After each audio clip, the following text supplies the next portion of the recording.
Hey, this story is just one part of the Stories with Sapphire podcast. If you want to hear the full episode in its intended context, the link is in the description below. It's story time.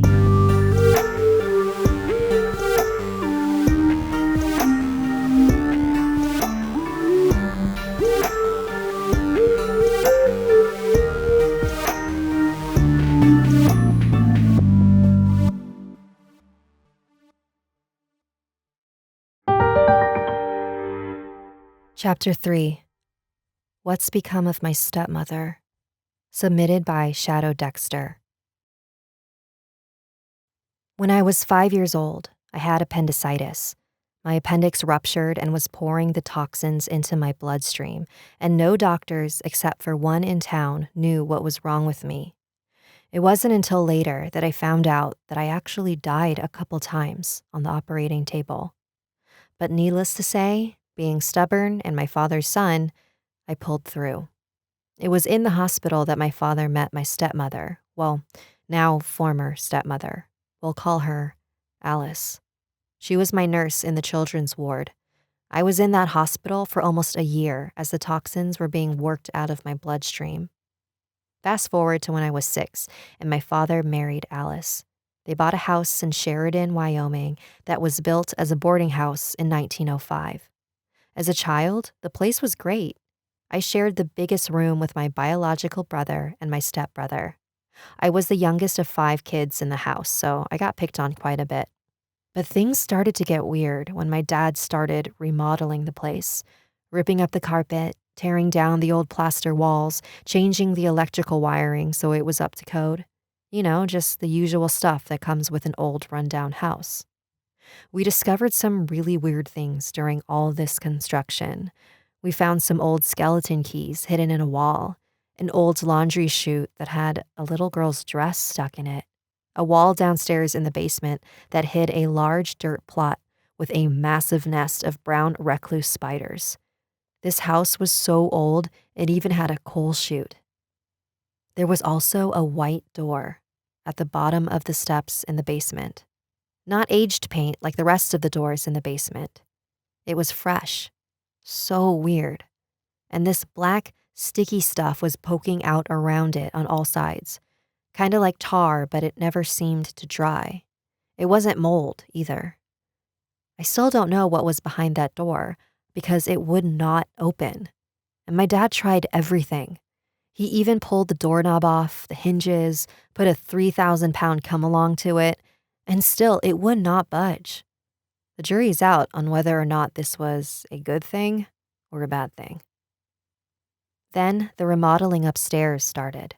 It was one day in the summertime when I was about 9. I was running in and out, in and out, in and out, and I went upstairs to grab a squirt gun from my room.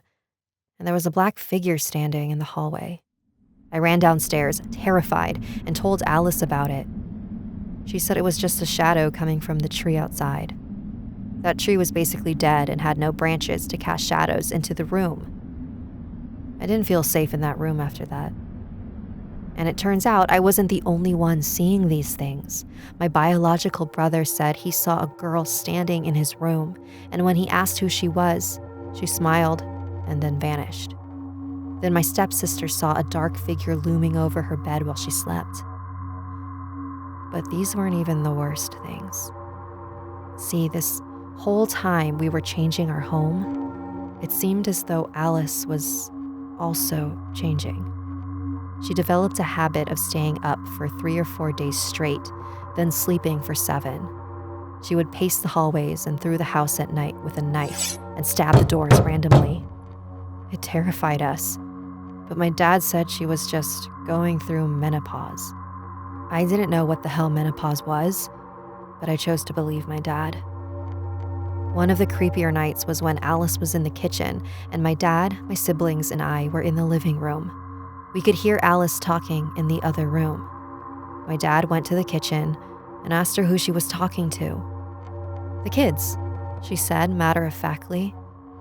"The kids are in the living room, hun," he replied. "Not those kids," she said. "These kids." She gestured with her arm to the empty chairs around her. She was losing it. It got to the point where I started barricading my door at night out of fear for my safety. My dad still insisted this was menopause. Fast forward to when I was 13 and sleeping in my own room now since I was the last kid in the house. I barricaded my door as usual and climbed into bed. I woke up in the middle of the night to the sounds of my doorknob being jostled. Then I heard Alice's voice say, "I can't get in.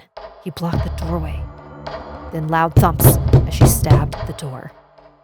Fast forward to when I was 14.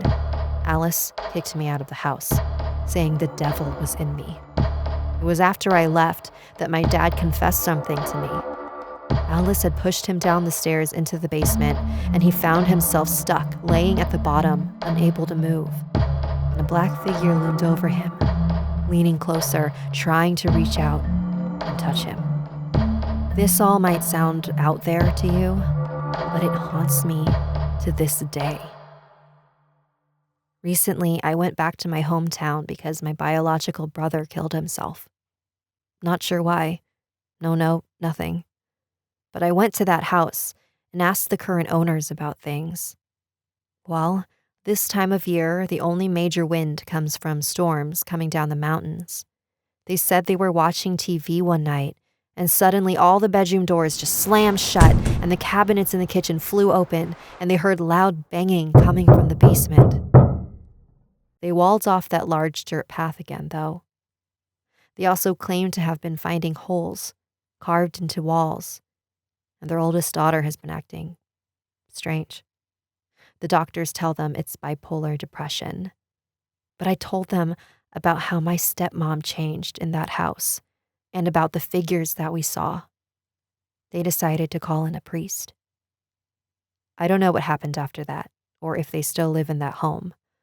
I don't really like visiting my hometown ever since my brother died. But I hope that whatever is there doesn't hurt anyone else again. In order for us to interact with spirits, we have to be on the same vibration. And because we ebb and flow from different vibrations, when we are sleeping, our vibration drops. And so that's when we're the most vulnerable. But in general, because we're not taught really about boundaries, we're kind of taught to it's kind of messed up, right? Because we're taught to give all of ourselves until we have no more to give, and that we have to do everything in our power to help other people. We're taught really bad practices in guarding our own personal boundaries. So if you go into a house that already has this energy connected to it that's particularly low vibration, then you're just you're putting yourself in a very vulnerable position. And so it's really easy for you to have a spirit attachment in that situation. And what's happening is a spirit attachment. And what happens with spirit attachment is that basically like a succubus, and they're sucking your energy and keeping you at their level. The dad in the story was insistent that Alice's behavior was from menopause, while Shadow didn't seem to think that was the case. But what if both were true? What if Alice's menopause and the daughter's bipolar depression somehow lowered their vibration to the point where they were more vulnerable to the entity within the house? I am by no means saying that anyone with any conditions or disorders will automatically become victims. But it is a reminder that sometimes our physical body can weaken our spiritual self. So we need to be aware of that as well.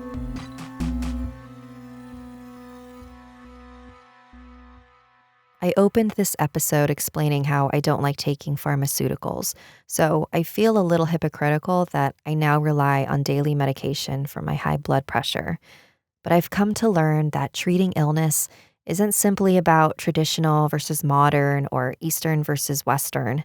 It's about how to use the best of all worlds. I still don't think the pill I'm taking will cure the cause of my hypertension, but it will keep the physical symptoms at bay so that I can better focus on healing my soul.